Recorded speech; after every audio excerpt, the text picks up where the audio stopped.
Welcome to the Infection Prevention and Control presentation on transmission-based precautions. My name is Stefan and I'm a member of the Infection Prevention and Control team. This session is the first of a two-part series. The session aims to refresh your knowledge of transmission-based precautions and is intended to complement your existing training.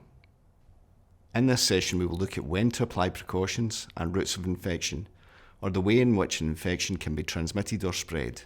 We will also look at different types of transmission-based precautions and the information you need when deciding the precautions required.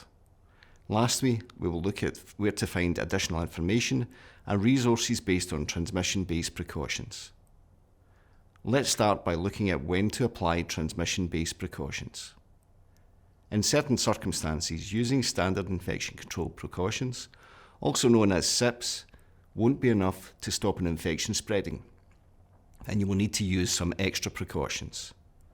These extra precautions are transmission-based precautions, or TBPs. TBPs should be used if a resident has a suspected or known infection. Colonization is the presence of microorganisms on a body surface, such as the skin, that does not cause disease or signs of infection. A resident who is colonized with a microorganism, for example, methicillin-resistant Staphylococcus aureus, or MRSA, will not always require additional precautions. The local health protection team will be able to advise the precautions required for individual residents. We will now look at different transmission routes and the precautions required for various infections.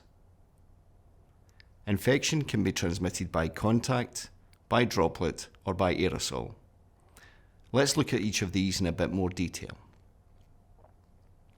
Contact precautions are used to prevent infections that spread through direct contact with the resident or indirectly from the resident's immediate care environment and care equipment. This is the most common route of cross-infection transmission. Droplet precautions are used to prevent and control infections spread over short distances, at least 3 feet or 1 metre, via small droplets from the respiratory tract of one individual directly onto the mucosal surface of another person's mouth or nose or eyes. Airborne precautions are used to prevent and control infections spread via the respiratory tract of one individual directly onto the surface of another person's mouth or nose or eyes, without the individuals necessarily having close contact. Aerosols can penetrate the respiratory system deep into the lungs.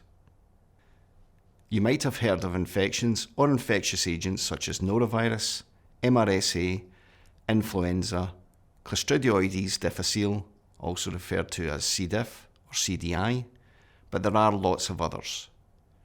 TBPs are categorised by the route of transmission of infectious agents. It is important to remember some infectious agents can be transmitted by more than one route.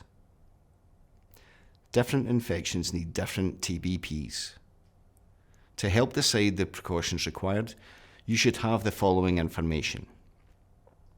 What is the suspected or known infection colonization? How is the infection transmitted? If one of your residents has a suspected or confirmed infection, you can find out more about the infection by heading to the National Infection Prevention and Control Manual, where you will find a useful A to Z of pathogens. Within Appendix 11 of the manual, you will find information on optimal resident placement, including isolation requirements and any respiratory precautions required. Don't forget, your local health protection team can also be contacted for advice. We have now come to the end of the first session of our two-part series on transmission-based precautions, or TBPs. If you would like to hear more about the elements of TBPs, please head to part 2 of this series. Information on transmission-based precautions can also be found in Chapter 2 of the Care Home Infection Prevention and Control Manual. The Care Home Specific Manual is a practice guide for use in care homes, which when used can help reduce the risk of infections and ensure the safety of those being cared for, as well as staff and visitors. Please visit the resources section of the manual, where you will find material developed to help promote infection prevention and control in your area. including posters detailing the TBPs required for infection spread by either the contact, droplet, or airborne route.